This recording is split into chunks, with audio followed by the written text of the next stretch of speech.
Hello दोस्तों, मैं हूं बिलाल सईद और आप देख रहे हैं लाहौरी रिएक्शंस। आज हम जिस वीडियो पर रिएक्शन देने वाले हैं उस वीडियो का नाम है let's check if you are brainwash about India. Video अगर आपको अच्छी लगे तो यार चैनल को सब्सक्राइब जरूर कर लीजिएगा। चलें अभी वीडियो देख लेते हैं।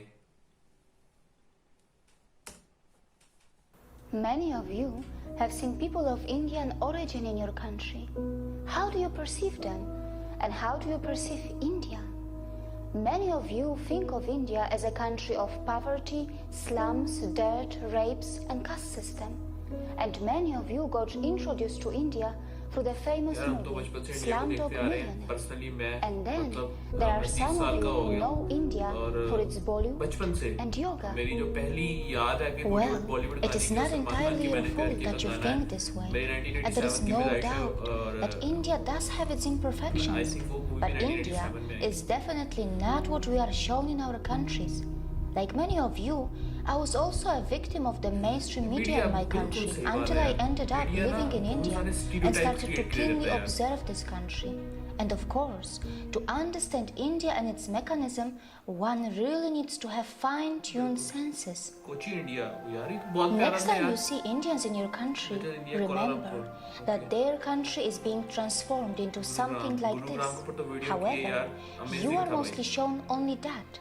And of course, many of you were never told that for many years India has been one of the fastest growing major economies of the world. Are you worried that Indians are stealing your jobs in your countries? No, you are not fully informed. Perhaps you do not know that Indians are also providing thousands of jobs in your country, and they are doing it in different parts of the world. There are more than 800 Indian companies in the UK, which employ around 110,000 people. In the USA, Indians-owned firms employ more than 600,000 employees. Have you noticed that when the media in the West talks about rapes in India, they rarely talk about the rape rate statistics, and probably it is because India is nowhere close to the Western countries in rape rate.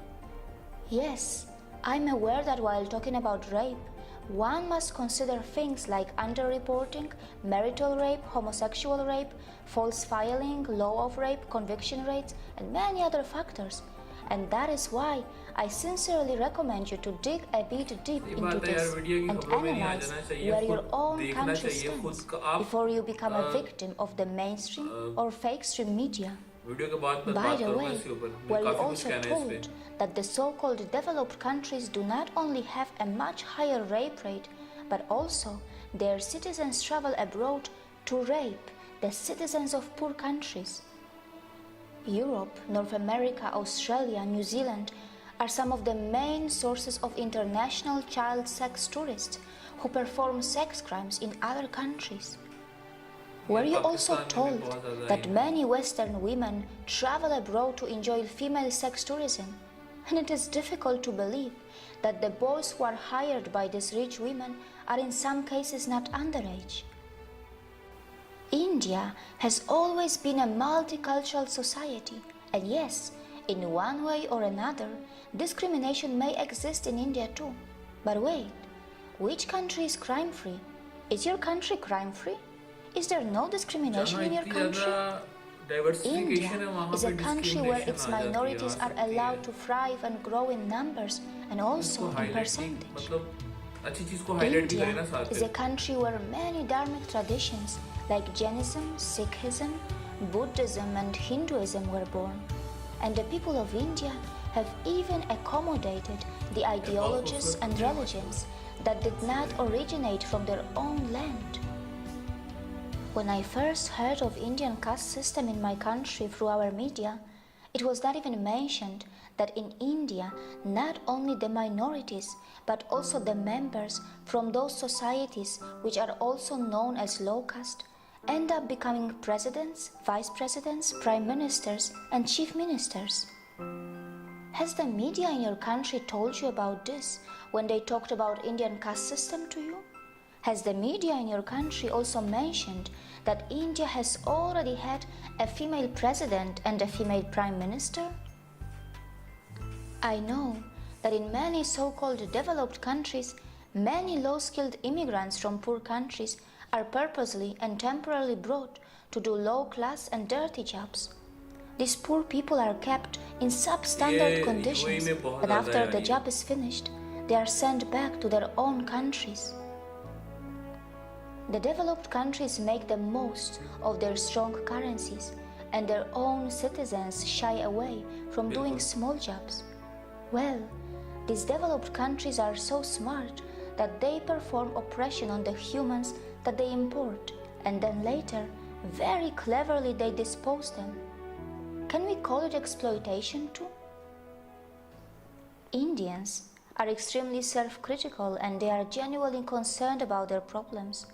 They do have the intentions to fix their problems, and they do not shy away from talking loud against their democratically बिल्कुल, chosen अभी जो governments. India में ये सारा But वो you हो रहा must है, I remember think that NRC when bill है और Indians CA talk bill है, loud about their problems, it does not वो mean दिखाता है कि that मुल्क में they want to डेमोक्रेसी है। replace गलत या India सही for के ऊपर नहीं जाना anything चाहिए, वो else. जो भी है मुझे नहीं पता इतना डिटेल में, And लेकिन it must be एटलीस्ट मुल्क में pointed डेमोक्रेसी out तो है that ना, Indian राइट तो है ना। media has not really started ridiculing the Western countries yet, even though many Western countries love to present themselves as some kind of role models. ये बात ठीक है यार।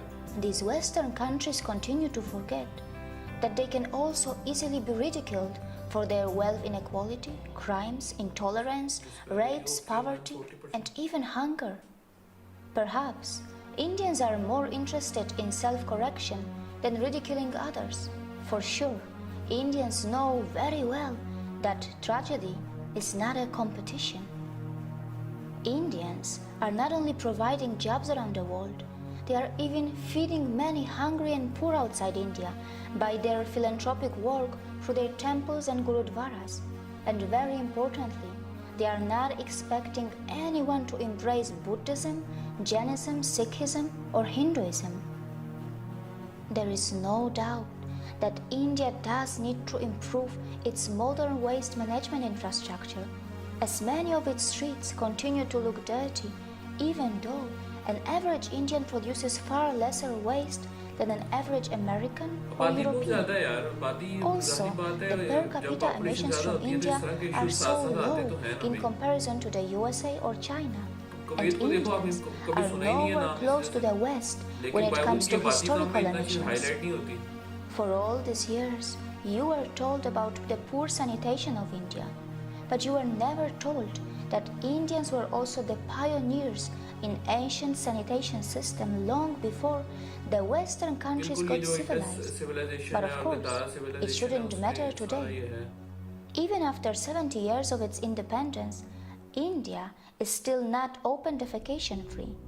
The government of India is running some ये massive अभी scheme to पिछले build millions of काफी toilets, काम हुआ इस पे। and only time will tell if that is going to be enough or not.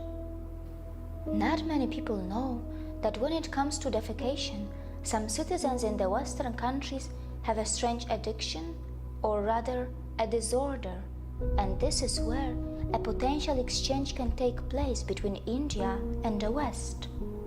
India can bring the latest sanitation system techniques from the West, and the West can benefit from the authentic yoga from India that can help those Western citizens who are suffering from such disorders or addictions. Yoga बहुत ज़्यादा But in of हुआ है यार course, आजकल western. it can only happen if the Western societies are brave enough to address their embarrassing problems and not just sweep them under the rug, as it is very well known that such kind of disorders and addictions have been reflecting in the Western adult film industry as well. Not many people know that India has nuclear weapons, and it is said that India has the fourth strongest military in the world. But India does not believe in muscle flexing like China or the USA, and neither it believes in expansionism. And yes, India is not a world leader in everything. It's not a world leader in earning money by selling weapons. It stands nowhere when it comes to earning money by selling crude oil. However, its space agency ISRO does earn money by sending satellites in space for a very cheap price, fulfilling the satellite dreams of poor countries, and also by helping the advanced countries which want to save money. A very big amount. India is not a leader in the porn industry, and neither it is a top destination for sex tourism. Mostly, Indians are just very simple and kind-hearted people, and only some of them know that their land was the richest in the world for thousands of years, and it was gradually pushed into poverty as it was exploited, looted, and colonized by its invaders and colonizers. And these unfortunate victims who have just tasted their independence after centuries of oppression and atrocities are finally rebuilding their country in an extremely democratic environment that may slow down things a bit for them, but at least their system attempts to involve everyone in the rebuilding of their nation. The good news is that India's rise is unlikely to cause any country a demographic trouble, as India's dharmic institutions are not interested to convert you from your religions. Not just that, we are not really going to face any brown supremacy, even though Indians themselves come in all skin colors and features. It is also highly unlikely that Indians will hate you, even though many of you may have developed prejudices against them because of the mainstream media houses, which for some special reasons are overplaying and sensationalizing their problems. Indians are gentle, accommodating, compassionate, hospitable, and yes, they do not have a fake smile. Their smiles are still very real, and most importantly, they are forgiving. Karolina Goswami ne. Look how they even welcome the people from the land of their ex-colonizers in their country, even today. Before you comment on India, remember that the countries which were never colonized will not easily understand what it means to suffer from a post-colonial identity crisis. India may have its imperfections, and in this process of rebuilding, it will make its share of mistakes, and it will learn from them. Perhaps we also need to learn how to build a relation with Indians on equal terms, with mutual respect, without feeling superior or inferior, while focusing a bit more on ourselves to address our own embarrassing problems. See you again. Amazing यार, really good. मैं वही बात करूंगा, कल भी मेरा दिल कर रहा था ताली बजाने का, आज भी मैं इनके लिए ताली बजाऊंगा। अगर पूरी वीडियो देख तो ली, मतलब काफी ज्यादा चीजें हैं, ऐसी जनरलाइजेशन स्टीरियोटाइप्स बना दी जाते हैं इन कंट्रीज के बारे में कि यार ये तो ऐसे ही है, और मीडिया उन्हीं चीजों को चलाता है। उनका मीडिया बहुत स्ट्रांग है, मतलब ऐसा मीडिया जैसे CNN है, BBC है, फॉक्स है, इनको पूरी दुनिया देखती है। मतलब जहां जहां अंग्रेजी समझने वाले लोग हैं, सब लोग इस चीज को देखते हैं। तो वो जनरलाइजेशन फैलाई जाती है, स्टीरियोटाइप्स फैलाई जाते हैं, लेकिन असल में ऐसा होता नहीं। अगर किसी ने वाकई समझना तो वो खुद थोड़ी सी भी रिसर्च कर लेना, तो उसको पता लग जाएगी कि यार ऐसा है नहीं, जिस तरह से बताया जा रहा है, जिस तरह से दिखाया जा रहा है, ऐसा है नहीं। और वीडियो का जो बेसिक जिसको बोलेंगे कि जो क्रक्स था, जो उसका मीन था, वो यही था कि किसी और के ऊपर स्टीरियोटाइप या जनरलाइजेशन इंप्लीमेंट करने से पहले आप अपने आप को देख लें कि आप कितने अच्छे हैं, आप किस तरह के काम करते हैं। अक्सर वेस्टर्न कंट्रीज ने, इवन डेवलपिंग कंट्रीज भी हैं जिनमें, जो दूसरों पे तो कहते हैं तुम ऐसे हो, लेकिन खुद नहीं देखते कि खुद में भी कितनी प्रॉब्लम्स हैं, और उनको ठीक करने की कोशिश नहीं करते, क्योंकि वो रियलाइज ही नहीं करते कि ये प्रॉब्लम है या नहीं है। चलो यार, अगर आपको वीडियो अच्छी लगी हो तो इस वीडियो को भी लाइक करना, मेरे चैनल को भी सब्सक्राइब करना। इंशाल्लाह फिर नई वीडियो में आपसे मिलेंगे, तब तक के लिए अल्लाह हाफिज।